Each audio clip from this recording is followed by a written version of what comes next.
فقد قال الله تبارك وتعالى في القرآن المجيد أعوذ بالله من الشيطان الرجيم بسم الله الرحمن الرحيم ودخل معه السجن فتيان قال أحدهما إني أراني أعصر خمرا وقال الآخر إني أراني أحمل فوق رأسي خبزا تأكل الطير منه نبئنا بتأويله إنا نراك من المحسنين آمنت بالله صدق الله العظيم.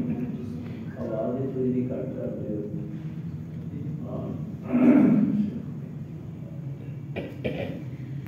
اللہ رب العزت کی حمد و ثنا کے بعد اور پاک پیغمبر صلی اللہ علیہ وآلہ وسلم کی ذات پاک پہ ہدیہ درود و سلام پیش کرنے کے بعد نہایت ہی واجب الاحترام معزز علماء، سامعین و حاضرین، دوستو عزیز بھائیو،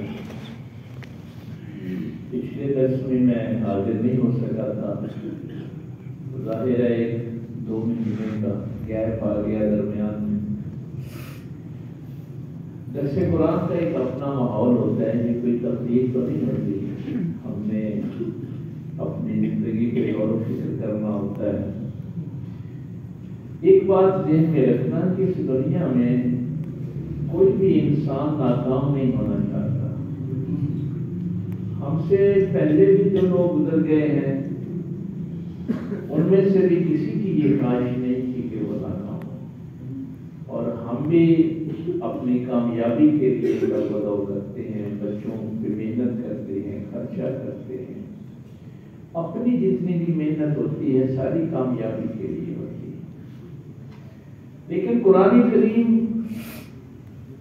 جو ایک فکری بات کرتا ہے، والعصر کہہ کے، بڑی دلیلیں نہیں کو لمبی چوڑی، والعصر کہہ کے قرآن کریم ایک بات کرتا ہے کہ تم پہلے اپنے جو گزرے ہوئے زمانے ہیں ان کو غور سے دیکھو.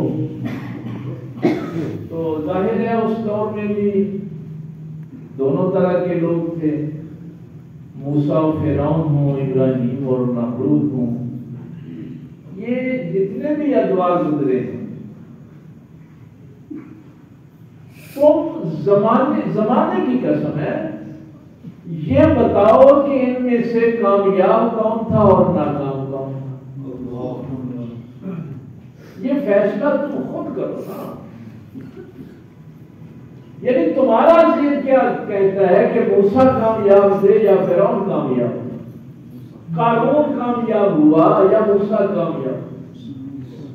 تو اگر ان حقیقتوں کو تم خود تسلیم کرتے تو آج تم اس پریشانی میں، تکلیف میں کیوں ہو کہ اللہ سے دور ہو کر بھی کوئی کامیاب ہو سکتا ہے.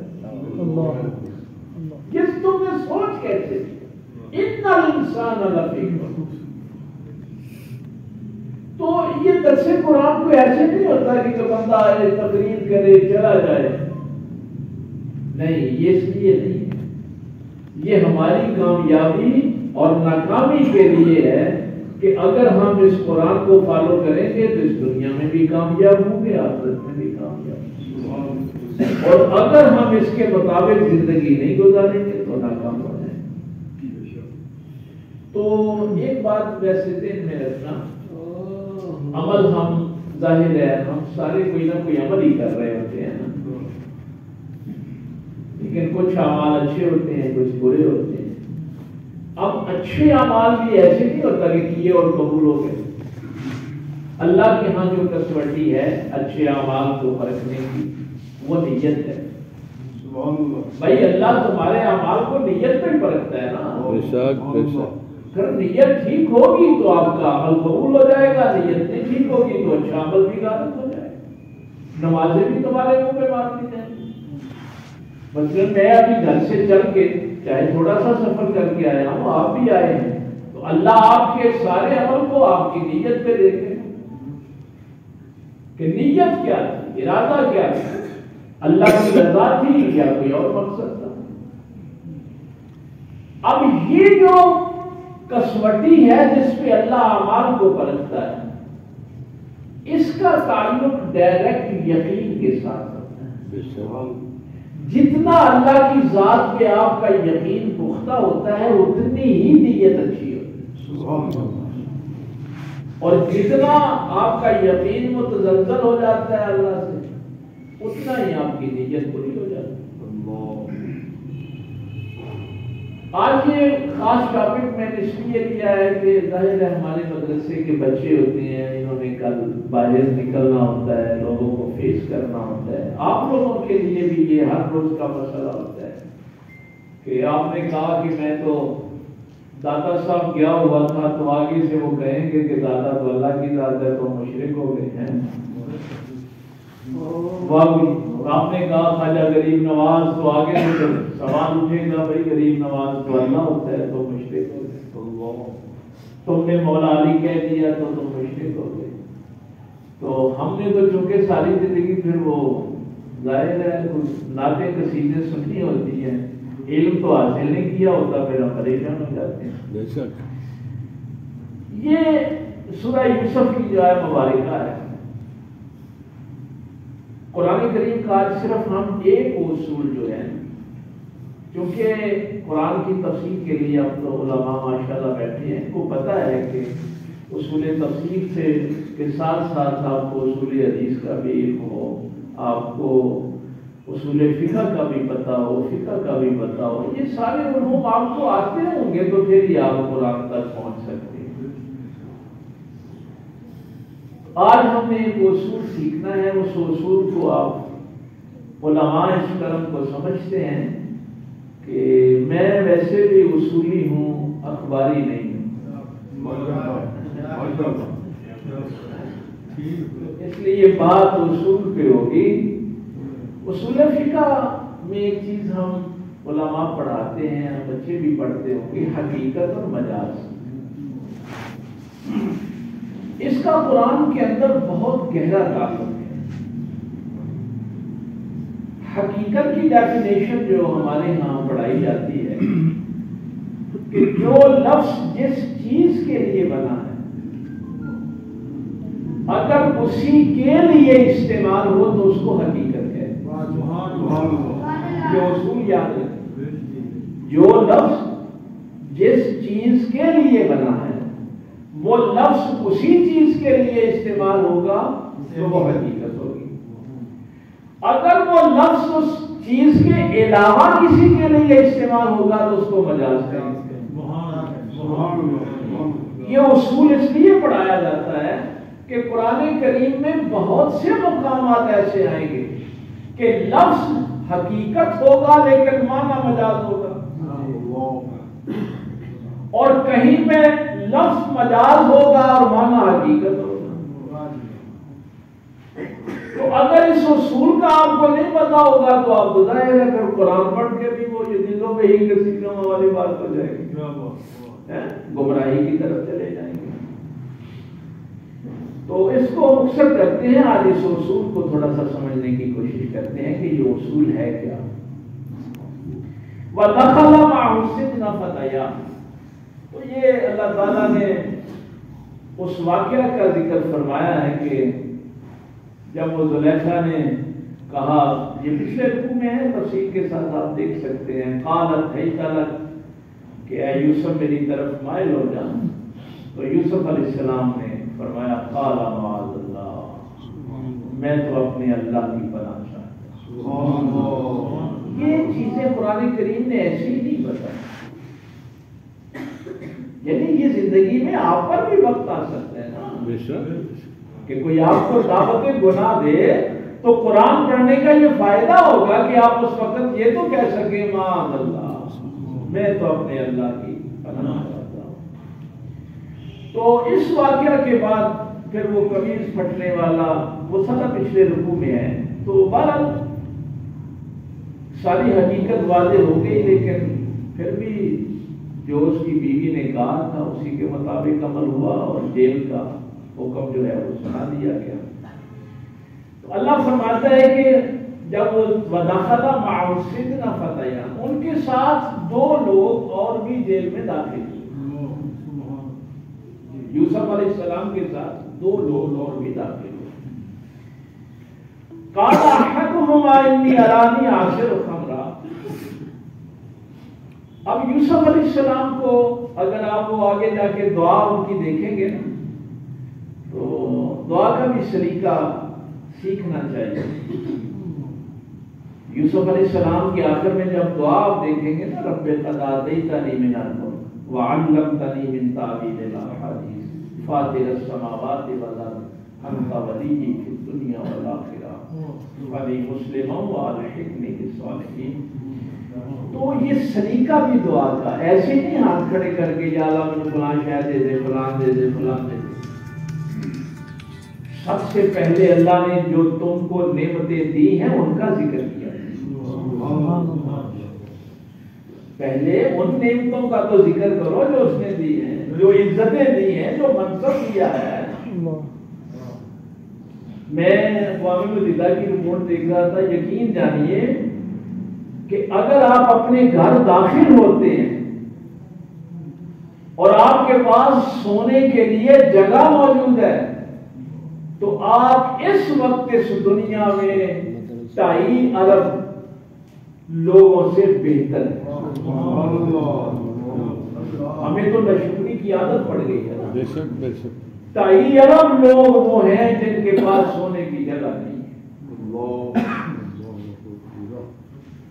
اگر آپ کے پاس یہ صاف پانی پینے کے لیے موجود ہے تو آپ 3 ارب لوگوں سے بہتر.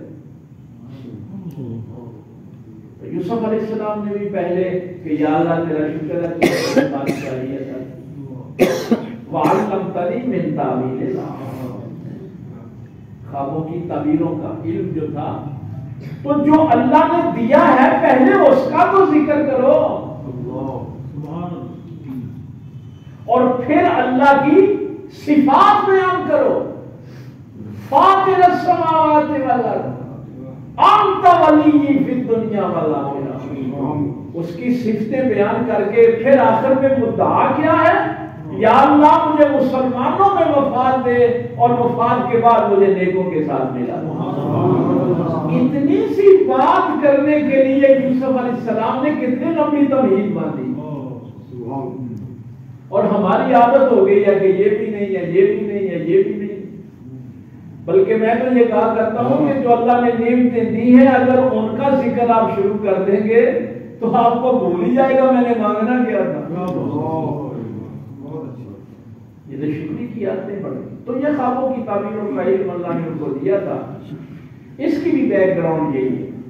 تو یہ 2 لوگ جو تھے یہ آگے ان میں سے ایک نے کہا قال احدهما, دونوں میں سے ایک نے کہا انی ارانی عاصر خمرا, میں نے خواب میں دیکھا ہے کہ میں شراب نچوڑ رہا ہوں.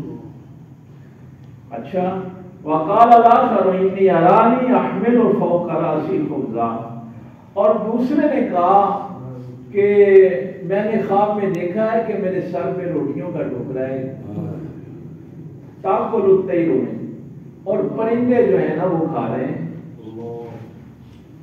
نبئنا بتاویلہ. تو اب یہ دونوں جو ہیں انہوں نے اپنی خوابیں یہ بیان کی اور خوابیں بیان کر کے کہا کہ آپ بڑے اچھے ہیں, کیا بات ہے آپ کے علم کی. انا نراک من المحسنین میں یہ ساری باتیں. تو آپ مہربانی کریں ہمیں خوابوں کی تعبیریں بتائیں. وقت چونکہ کم ہے, آگے پھر یوسف علیہ السلام نے فرمایا کہ کھانا آنے تک میں تمہیں یہ بتا دوں گا. تھوڑا سا وقفہ لیا. وقفہ اس لیے دیا تھا کہ یہ سمجھ جائے. مہلت اللہ بھی دیتا ہے, اللہ کے بندے بھی دیتے ہیں. یہ تو ہم چھوڑ دے رہے ہیں نا کہ ہم فوری کسی سے بدلہ لینا چاہتے ہیں.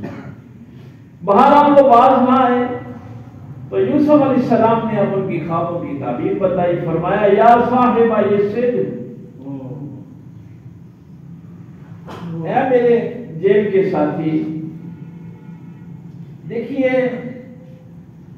اب وہ دونوں بیٹھے ہیں اور یوسف علیہ السلام ان کو ان کے خواب کی تعبیر بتا رہے ہیں. اما احدکما فیسقی ربہ خمرا, تم دونوں میں سے ایک جو ہے نا وہ آزاد ہو جائے گا. اب لفظوں پہ ذرا غور کریں. وہ جو میں نے اصول آپ کو بتایا, فیسقی ربہ خمرہ, یہ گھر جا کے آپ نے خود بھی یہ رکوع پڑھنا ہے. اب لفظ رب آ گیا نا, فیسقی ربہ خمرہ, وہ اپنے رب کو شراب پلائے گا. کسی کی جرت ہے کہ یہاں فتویٰ بھی لگائے. کیوں؟ بھائی ہم نے اصول جو پڑھا تھا, اصول یہ تھا لفظ رب کس کے لیے؟ اللہ کے لیے نا. بھائی اس بات کو سمجھنا ہے, لفظ رب ہے اللہ کے لیے. اگر اللہ کے لیے استعمال ہوگا تو حقیقت ہوگا. اگر وہی لفظ رب کسی اور کے لیے استعمال ہوگا تو مجاز ہوگا. اب یہاں لفظ حقیقت کا ہے, لفظ رب کا ہے, لیکن چونکہ استعمال بادشاہ کے لیے ہوا ہے تو معنی مجاز میں لیا جائے گا, معنی حقیقت کا نہیں لیا جائے گا. اگر آپ کو اس حقیقت اور مجاز کے اصول کا علم نہ ہو تو آپ کیا کہیں گے کہ بادشاہ کو رب کہہ کے سارے مشرک ہو گئے. قرآن شرک کی تعلیم دے رہا ہے. یہ کہہ رہے ہیں بھائی یوسف علیہ السلام کہہ رہے ہیں نا, تو یوسف علیہ السلام شرک کی تعلیم دے رہے ہیں. کیا کہہ رہے ہیں, کیا کہہ رہے ہیں؟ فلسفے میں ویسے حقیقت کی ڈیفینیشن اور ہے, یہ بھی ذہن میں رکھا کریں. ہر علم میں ڈیفینیشن بدل جاتی ہے. فلسفے میں پتہ کیا ہے؟ فلسفے میں حقیقت کی ڈیفینیشن یہ ہے کہ اس دنیا میں, کائنات میں, ایتھر میں, ہواؤں میں, فضاؤں میں اگر کوئی نام موجود ہے, اگر کوئی نام موجود ہے تو اس اسم کا مسمى بھی موجود ہے. فلسفے میں اس کی ڈیفینیشن یہ ہے. یعنی اگر کوئی اسم ہے نا آپ کے سامنے تو اس اسم کا مسمى ضرور موجود ہے, ورنہ وہ اسم نہ ہوتا. اب اس اسم سے مسمى تک پہنچنے کا نام حقیقت ہے. وہ لفظ جس اسم کے لیے بنا, مسمى کے لیے بنا تھا, اگر آپ اس اسم کے مطابق مسمى تک پہنچتے ہیں تو یہ حقیقت ہے. یہ فلسفہ کی زبان.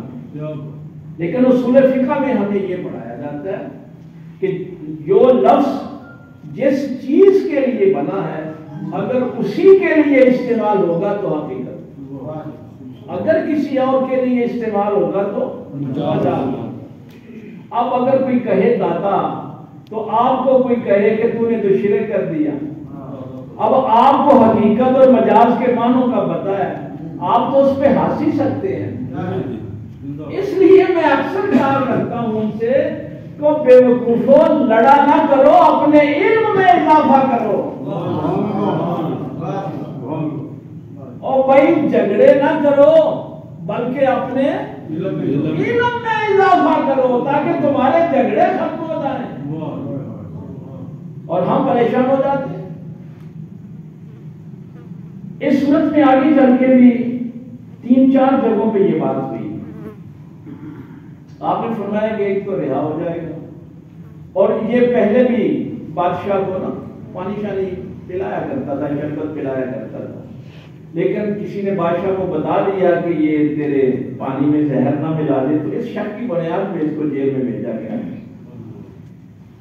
تو آپ نے فرمایا کہ تم تو رہا ہو جائے گا اور پھر بادشاہ کے پاس وہی ڈیوٹی جو ہے نا اسی پہ لگ جائے گا. وَأَمَّا الْآخَرُ فَيُسْلَبُ فَتَأْكُلُ الطَّيْرُ مِنْ رَأْسِهِ. آپ نے فرمایا دوسرا جو ہے اس کو سلیب پہ چڑھا دیا جائے اور وہ کئی روز تک پھانسی پہ لٹکا رہے گا اور پرندے جو ہیں نا اس کا گوشت ہوتے. کیا یوسف علیہ السلام نے خوابوں کی تعبیر بتائی؟ ویسے آپ دیکھیے نا کہ خواب کیا آئے ہیں اور تعبیر کیا ہے. سرکار امام اعظم ابو حنیفہ رضی اللہ تعالیٰ عنہ کے استاد ہیں امام ابن سیرین. یہ 10 ہجری میں ان کا وصال ہو گیا تھا، امام پاک 350 میں وصال ہوا۔ تو امام فرماتے ہیں میں ایک دن اپنے استادوں کے پاس بیٹھا تھا تو ایک بندہ آ گیا اور اس نے امام ابن سیرین سے کہا کہ میں نے خواب میں دیکھا میں اذان کہہ رہا ہوں۔ تو آپ نے فرمایا کہ تو حج کرے گا، اور ساتھ آیت پڑھی واضح فی الناس بالحج 17ویں پارے کی۔ وہ چلا گیا تو ایک اور آدمی آ گیا، اس نے بھی بالکل وہی خواب میں ہے۔ اس نے کہا کہ میں نے خواب میں دیکھا میں اذان کہہ رہا ہوں، تو امام نے فرمایا تو ڈکیٹی کرے گا۔ اور پھر آیت پڑھی فاذن مؤذن ایتھا العیر انکم لسارقون۔ یہ سورہ یوسف نہیں ہے۔ کہتے ہیں میں نے بعد میں پوچھا کہ خواب تو دونوں کو ایک ہی آئی، تعبیریں دونوں مختلف کیوں ہیں؟ تو امام نے فرمایا کہ پہلا جو تھا وہ نیک آدمی تھا، دوسرا جو ہے وہ بدبخت آدمی تھا۔ تو خواب یہ نہیں ہوتا کہ مثلا آ گیا تو میں نے فلانے کی زیارت ہو گئی، ہاں ایسے نہیں ہوتا۔ تو اب دیکھیں خواب کیا آئے تھے، تعبیریں کیا ہیں۔ اب اس روایت پہ اختلاف تو ظاہر ہے علماء میں ہے، لیکن چونکہ مفسرین نے اس کو بیان کیا ہے کہ وہ دونوں ہنس پڑے۔ انہوں نے کہا ہمیں تو یہ خوابیں آئی نہیں، ہم نے تو یہ اپنی طرف سے گھڑی ہوئی تھی، تو جھنڈا اللہ نبی ہے تو پتہ ہی نہیں لگا کہ ہم خواباں آئی ہیں۔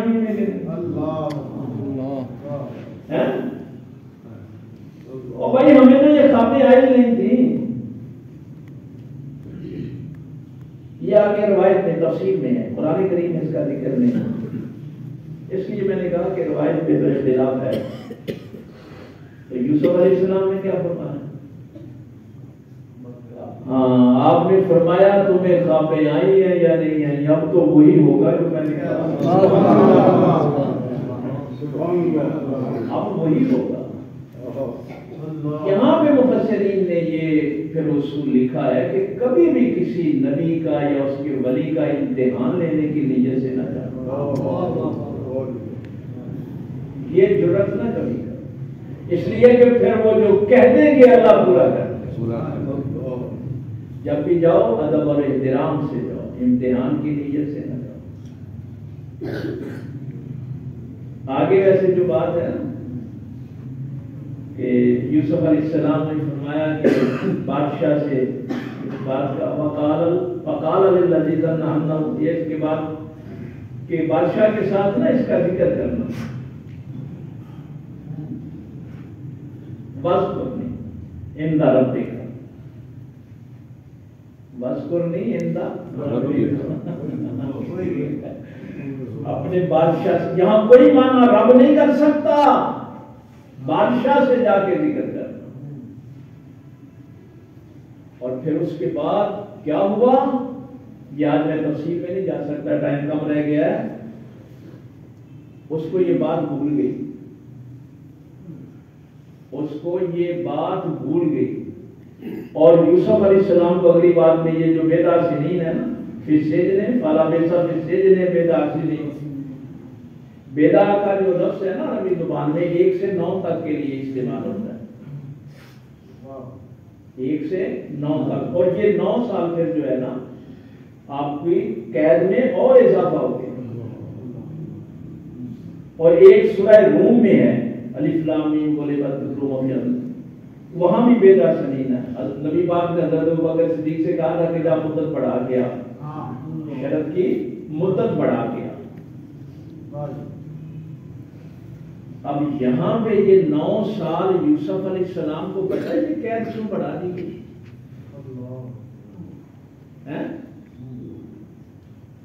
صرف ایک وجہ سے کہ اللہ تعالیٰ نے اس بات پہ بھی ناراضگی کا اظہار کیا کہ تم نے اپنی رہائی کے لیے بادشاہ کو پیغام بھیجا۔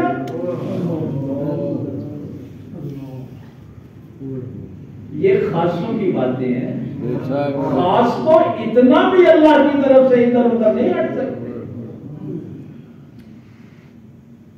اور 9 سال پھر اور اب کیا ہوا؟ اب بادشاہ کو خواب آیا کہ 7 گائے موٹی 7 پتلی ہیں، جلدی آئے میں ہیں سارا، 7 کوشے جو ہیں وہ تر و تازہ ہیں، سوکھے ہوئے ہیں۔ اب بادشاہ پوچھ رہا ہے کہ مجھے اس خواب کی تعبیر بتاؤ۔ لوگ کہتے ہیں بادشاہ تیرا دماغ خراب ہو گیا، اس کی کیا تعبیر بتائیں؟ اب اس کو یاد آیا، 9 سال کے بعد اب اس کو یاد آیا۔ اس نے کہا بادشاہ مجھے تھوڑی سی مہلت دے، میں ایک بندے کو لے کے آتا ہوں، وہ تجھے اس خواب کی تعبیر بتائے گا۔ اور اس نے آ کے جملہ جو کہا وہ بڑا کمال، یوسف ایھا الصدیق۔ وہاں تو کہا تھا نا تجھے پتہ ہی نہیں چلا کہ ہمیں خواب آئے ہیں کہ نہیں آئے، اب آتے ہی اس نے کہا اے یوسف، اے سچے یوسف۔ نعرہ تکبیر، نعرہ رسالت، تاجدار ختم نبوت، زندہ باد، زندہ اہل سنت۔ اے سچے یوسف۔ اور پھر بادشاہ کی خواب بیان، لیکن یوسف علیہ السلام نے کیا کہا؟ آپ نے فرمایا ارجع الی ربک، چل اپنے بادشاہ کی طرف پلٹ جا، بادشاہ کی طرف واپس چلا جا، ایسے نہیں آ کے خواب بتاؤں کیا کرنا ہے۔ آپ نے فرمایا پہلے ان عورتوں کو بلاؤ، قال الی ربک فاسألہ ما بال النسوۃ اللتی قطعن ایدیہن، وہ جن عورتوں نے ہاتھ کاٹے تھے ان کو بلاؤ، پوچھو ان سے کہ یوسف کی غلطی تھی یا ان عورتوں کی غلطی تھی۔ ان ربی بکیدہن علیم۔ اور اب جب کہا ان ربی تو یہ میرا رب یہاں حقیقت کا معنی ہو، یہ رب اللہ کے لیے استعمال ہے، باقی جتنی جگہ پہ لفظ رب آیا ہے یہ سارا بادشاہ کے لیے آیا ہے۔ اس نے کہا یہ شرط کیوں لگائی؟ فرمایا میں خواب کی وجہ سے رہا نہیں ہونا چاہتا، پہلے لوگوں کو یہ بتاؤ کہ یہ میرے اوپر ظلم ہوا ہے۔ نبی پاک دامن ہوتے ہیں، نبی معصوم ہوتے ہیں، پہلی میری پاک دامنی کا اعلان کرو پھر میں آگے خواب بتاؤں۔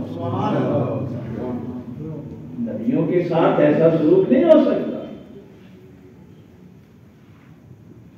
اب اللہ نے جو آپ کو دعا سکھا، ویسے بہت سی یہ چیزیں ہیں جو ایک نہیں ہیں، یہ تو میں نے آپ کو وہ گفتگو بتائی جو اللہ کے ایک نبی نے کی، یعنی آپ کو عقیدے کا پتا ہو کہ کیا اللہ کے نبی جو ہیں ان کو بھی نہیں پتا کہ لفظ داتا کس کے لیے استعمال کرنا ہے کس کے لیے نہیں کرنا، رب کا لفظ کس کے لیے استعمال کرنا ہے کس کے لیے نہیں کرنا۔ اس لیے میں تم سے بھی کہا ادب سے کہتا ہوں کہ فتوے وہ لگاؤ جس کی زد میں نبی تو نہ ہے۔ اب اس سے آگے کی بھی ایک بات ہے، کہیں تمہارے فتوے کی زد میں اللہ نہ آ جائے، تمہارے ایمان کا بیڑا غرق نہ ہو جائے، اس لیے کہ یہ دعا اب کسی نبی نے بھی نہیں سکھائی، یہ تو اللہ نے سکھائی۔ رب ارحمہما اللہ نے بھی والدین کے لیے لفظ رب استعمال کیا، یا اللہ ان پہ ایسے ہی رحم کر جیسے بچپن میں یہ میرے رب بنے رہے، کما ربیان تسلیہ کا صیغہ ہے۔ پتہ نہیں میں آپ تک پہنچا پایا نہیں پہنچا پایا، کیا بات۔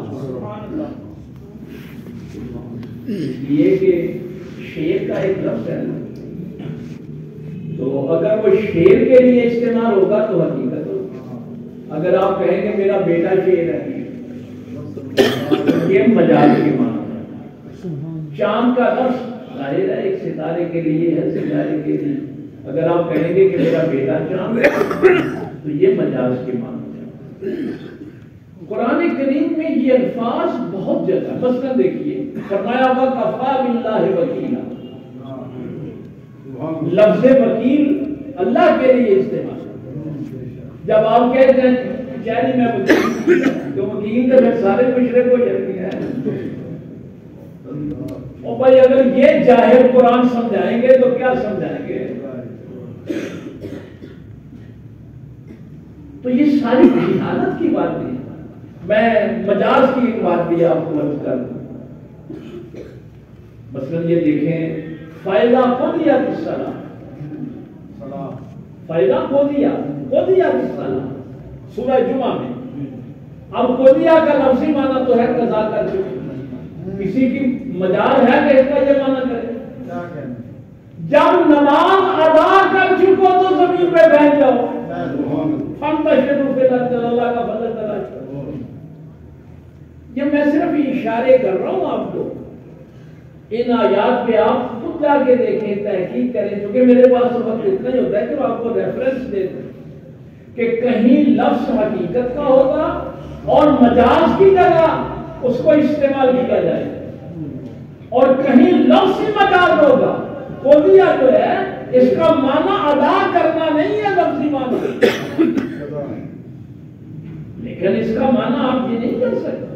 ترجمہ جب بھی کریں گے جب نماز جمعے کی نماز ادا کر چکو تو زمین پہ بیٹھ جاؤ اور اللہ کا تلاش کرو.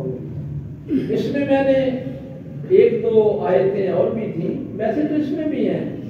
اللہ تعالیٰ کے جتنے بھی اسماء ہیں مختلف جگہوں پہ استعمال ہوئے، لیکن وہ علامہ شکیل صاحب کہہ رہے پتہ نہیں اذان کا ہو گیا پونے سال کہ 9 نومبر ہے. تو علامہ اقبال کے متعلق اگر کوئی ایک دو بات ہو جائے. دیکھیے علامہ اقبال نے بھی کیا کہا،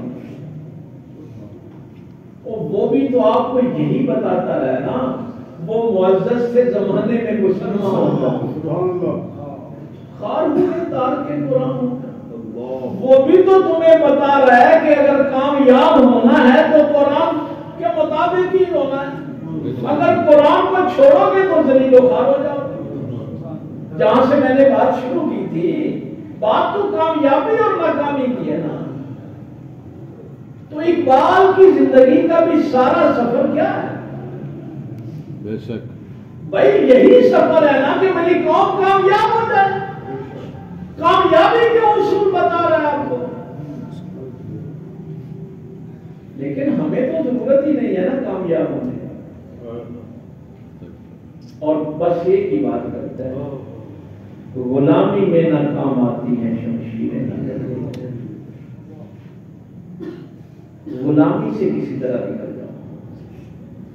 اس کی ساری شاعری، اس کی خطوط آپ دیکھیں، تحریری کام جتنا بھی ہے فلسفے کا آپ کا، صرف ایک ہی بات ہے کہ تم کسی طرح غلامی سے نکل جاؤ. میں نے کل خطبہ جمعہ پہ ایک بات کہی، یہ منصب نبوت کا تقاضا ہے. وَيَدَعُ عَنْهُمْ مِصْرَهُمْ وَالْأَغْلَالَ الَّتِي كَانَتْ عَلَيْهِمْ. یہ نبی تمہارے بوجھ اتارتے اور تمہاری گردنوں میں جو غلامی کے طوق ہیں وہ توڑ کر پھینک دیتے. یعنی ہمارے دین کا تو کام ہی یہی ہے، لیکن ہم بوجھ اتارنے کے لیے کہاں پھر رہے ہیں. امریکہ ہمارا بوجھ اتار دے گا. یہ نامے پارے کی آیت ہے الذین یتبعون رسول النبی الامی، اس کو پڑھے جا کے. جب خالق کہتا ہے کہ تمہارے بوجھ میرا نبی اتارتا ہے، تمہاری غلامی کے طوق میرا نبی جو ہے وہ اتارتا ہے. تو وہاں میں نے دو باتیں کہی تھی کہ غلام دو طرح کے ہیں، اب بھی دو طرح کے ہیں. ایک وہ ہیں جو اپنے آپ کو پیش کرتے ہیں کہ ہمیں خرید لو، ہماری قیمت لگاؤ، اور وہ غلام بننا چاہتے ہیں. کوئی صحافی ہے تو وہ کہتا ہے میرا قلم خرید لو، کوئی سیاستدان ہے تو وہ کہتا ہے مجھ سے ووٹ لینا ہے تو مجھے خرید لو. جج ہیں وہ خریدے جاتے ہیں، جرنیل خریدے جاتے ہیں، سیاستدان خریدے جاتے ہیں، علماء خریدے جاتے ہیں، پیر خریدے جاتے ہیں. ہر طبقے کے لوگ خریدے جاتے ہیں۔ بے شک بے شک۔ اب ایک تو یہ طبقہ ہے غلام بننے کے لیے جو تیار ہے، دوسرا وہ طبقہ جو خریدتا ہے، یہ ذرا بریک بات ہے جو علامہ اقبال نے بیان کیا، جی جی، وہ بھی اصل میں اپنے نفس کا غلام ہوتا ہے۔ جو لوگوں کو غلام بنانا چاہتا ہے نا، وہ اپنے ہی نفس کا غلام ہوتا ہے۔ اور میرے پاک پیغمبر صلی اللہ علیہ وسلم نے ان کی ذہنی غلامی کی۔ مثلا کوئی پیر اگر چاہتا ہے کہ یہ سارے مرید میرے غلام بن جائیں تو وہ کم وقت اس کو کیا پتا دین کیا ہے؟ اگر کوئی سیاستدان کہتا ہے کہ لوگوں کو میں غلام بنا لوں، اگر کوئی امریکہ کہتا ہے میں پوری دنیا کو غلام بنا لوں، تو فساد ہوگا۔ اس کی ایک مثال دیں گے چونکہ وقت ہو گیا۔ قرآن کریم کی یہ دونوں آیتیں غور سے پڑھا، ان کو بہت غور سے پڑھا۔ والسابقون الاولون من المہاجرین والانصار والذین اتبعوہم بإحسان، سبقت لے گئے پہلے پہل جنہوں نے نبی پاک پہ ایمان لائے، جو ان میں مہاجرین بھی ہیں اور انصار بھی۔ اب اللہ تعالیٰ یہاں یہ نہیں کہہ رہا، یہ بڑی عجیب بات ہے، والذین اتبعوہم بإحسان۔ اب قیامت تک اصول یہ ہے کہ جو بھی کوئی ان مہاجرین اور انصار کی اتباع کرے گا بے احسان نیکی کے معاملے میں، نیکی کے معاملے میں اب اتباع ان مہاجرین اور انصار کی ہو، ان سے اللہ راضی۔ سبحان اللہ سبحان اللہ۔ اب قیامت تک معیار کیا ہے؟ جو ان مہاجرین اور انصار کی اتباع کرے گا کس کام میں؟ بے احسان ہے، نیکی کے کام میں، رضی اللہ عنہم ورضوا۔ ایک پہلے پارے والی آیت ہمیشہ دیتے ہیں، وَإِذَا قِيلَ لَهُمْ آمِنُوا كَمَا آمَنَ النَّاسُ قَالُوا أَنُؤْمِنُ كَمَا آمَنَ السُّفَهَاءُ۔ اللہ نے فرمایا ایسے ایمان لاؤ جیسے صحابہ ایمان لائے۔ اب ایمان کا معیار بھی صحابہ ہے اور اتباع کا معیار بھی صحابہ ہے۔ اب قیامت تک اللہ نے یہ دو آیتیں ہمیشہ دے رہے ہیں۔ کیوں؟ میں یہاں بیٹھا اگر درس قرآن بھی دے رہا ہوں، اگر شہرت کے لیے، دولت کے لیے کوئی اور مقصد ہے تو میرے تو سارے اعمال ضائع ہو گئے۔ میرا یہ درس قرآن دینا بھی گناہ ہے۔ بس ایک بات یاد رکھیے، کیسے حضور نے بوجھ اتارے اور کیسے غلامی کے طوق ان کی گردنوں سے اتارے۔ اللہ نے کیوں کہا کہ آپ ان کی اتباع کریں؟ کوئی آج کل کے کسی مولوی پیر کی اتباع نہیں، ان مہاجرین اور انصار کی اتباع کریں۔ میں تو کہتا ہوں صرف ایک اتباع کر لو، بوجھ بھی اتر جائیں گے، غلامی کے طوق بھی اتر جائیں گے۔ اب یروشلم سارے کا سارا استقبال کے لیے باہر آیا ہے، اور باری آ جائے غلام کی سوار ہونے کی اور عمر فاروق کے پیدل چلنے کی۔ یہ کس نے اس غلام کا بوجھ اتارا ہے؟ اور آج عمر فاروق کو اس عمل میں کس نے مجبور کیا ہے؟ جس نبی کا غلام ایسا عادل تھا، اس کا نبی کتنا عادل ہوگا؟ ماشاءاللہ ماشاءاللہ۔ آج ہے کسی کے پاس یہ بات؟ اس لیے قرآن نے کہا کہ اب قیامت تک معیار یہ ہے۔ آج کسی مرید کی جرت ہے کہ وہ سواری پہ بیٹھا اور پیر پیدل چل رہا ہوں۔ ہم ان لوگوں کے نام پہ عزتیں لینا چاہتے ہیں، پیسے بھی لینا چاہتے ہیں، لیکن صحابہ جیسی زندگی نہیں گزارنا چاہتے۔ اللہ کو پتا تھا، اللہ نے اسی لیے مولویوں پیروں کا ذکر نہیں کیا۔ اللہ نے کہا ان مہاجرین اور انصار کی اتباع۔ سبحان اللہ۔ پیغمبر کو دیکھا ہے کام کرتے، ان کے مطابق زندگی گزار۔ جس نبی کے صحابہ نے یہ عمل کر کے دکھایا، بھائی دیکھیے اگر عمر فاروق کے ذہن سے یہ بات، بادشاہ وقت کے ذہن سے یہ بات نکل گئی کہ میں نے کسی کو غلام نہیں بنانا، تو عمر فاروق کی ذہنی غلامی بھی دور ہو گئی اور وہ جو نوکر تھا اس کی بھی دور ہو گئی، دونوں کی دور ہو گئی۔ بے شک۔ بس جملہ ایک میں نے کہنا، جب غلام نے کہا نا کہ سرکار میں اپنی باری آپ کو دیتا ہوں، دیکھیے آپ ہمارے بادشاہ ہیں، سارا شہر باہر آیا ہوا ہے آپ کے استقبال کو، تو وہ مجھے بھی برا بھلا کہیں گے کہ یہ غلام کہتا ہے کہ اپنے امیر کو پیدل جا رہا ہے۔ سرکار عمر فاروق کا تاریخی جملہ میں اپنے نوجوانوں کو عرض کروں، کسی کو بھی کسی دین کے معیار پہ دیکھتے ہیں تو قرآن نے کہا نیکی کے کام میں معیار ہوئی جنہوں نے واقعی حضور کی اتباع کی۔ فرمایا میرے کانوں میں وہ الفاظ ابھی بھی گونج رہے ہیں، جب ہم بدر کی طرف جا رہے تھے تو حضور کی اونٹنی پہ بھی 3 ہی تھے، بھائی ایک سواری پہ 3 لوگ تھے نا، تو سرکار کی سواری پہ بھی 3 ہی تھے، 2 سوار ہوتے تھے ایک پیدل چلتا تھا، تو ساتھ مولا کائنات بھی تھے سرکار مرتضی شیر خدا کرم اللہ تعالی وجہ کریم۔ عرض کی یا رسول اللہ صلی اللہ علیہ وسلم ہم دونوں غلام اپنی باری آپ کو عطا دے رہے ہیں، ہم غلام ہیں، ہم پیدل چلے، آپ سواری پہ بیٹھے، ہم باری سوار ہو جائیں گے ساتھ۔ سرکار عمر فاروق نے فرمایا میرے کانوں میں وہ الفاظ آج بھی گونج رہے ہیں، میرے آقا نے فرمایا علی مجھے عدل کرنے دے، لوگ مجھے عدل کرتا دیکھیں گے تو عدل کریں گے۔ جب میرے رسول نے غلاموں کو سواری پہ سوار کر کے خود پیدل چلے تھے، آج مجھے پیدل چلنے دے گا، سبحان اللہ، میں پیدل کیوں نہیں چل سکتا؟ شوق بڑا ہے سارے سے ابا زندہ باد، سارے سے ابھی جنتی، لیکن ان کے نقشے قدم پہ نہیں کرتا۔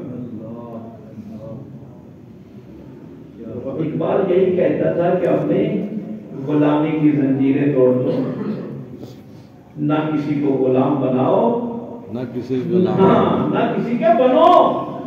اور بھائی دیکھیے ہمارے لیے نبی پاک صلی اللہ علیہ وسلم کی ذات تھوڑی ہے، وہ غلامی کے لیے آقا کی ذات تھوڑی ہے۔ سبحان اللہ،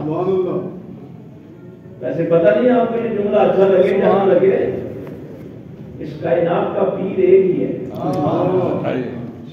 باقی تو سارے اس در کے فقیر ہیں، بھائی پیر ایک ہی ہے اس کائنات کا۔ یہ میرا جملہ آپ کہیں گے کہ شاید میں کہہ رہا ہوں، مولا کائنات نے کہا، سبحان اللہ، حضرت علی المرتضیٰ نے کہا تھا نا عبید من عباد محمد صلی اللہ علیہ وسلم، میں تو محمد کے نوکروں میں سے ایک چھوٹا سا نوکر ہوں۔ سبحان اللہ، ہاں پیر نہ بنو، نبی پاک کے غلام بنو۔ تو ہمارے تو اندر سے یہ خواہش نفسی ختم نہیں ہو رہی کہ ہم نے یہ مشکات کی روایت آپ کو بتائیں گے علماء، نبی پاک صلی اللہ علیہ وسلم نے فرمایا جس شخص کے دل میں بھی یہ خیال آئے کہ میں جاؤں اور لوگ میرے استقبال کو کھڑے ہوں، وہ اپنا ٹھکانہ جہنم میں سمجھے۔ اور یہی جملہ عرفات کے میدان میں حضرت عمر فاروق رضی اللہ تعالیٰ نے فرمایا تھا اپنے گورنروں کو، تم نے کب سے لوگوں کو غلام بنا لیا ہے، حالانکہ ان کی ماں انہیں عذاب جانا تھا۔ یہ تھا میرے نبی کا دین۔ ایسا نہیں ہو سکتا کہ اس دین کے نام پہ ہم ابو جہل والے کام کریں، فرعون والے کام کریں۔ تو کامیابی بھائی میں نے جہاں سے بات شروع کی تھی، قرآن کہتا ہے کہ دیکھ لو، خود ہی فیصلہ کر لو، جس نے بھی اللہ کی اس کے رسول کی مخالفت کی ہے، نہ ماضی میں وہ کامیاب ہوا تھا نہ آگے۔ نجات کے لیے ایمان اور عمل صالح، اس کے بغیر نجات۔ اللہ تعالیٰ ہم کو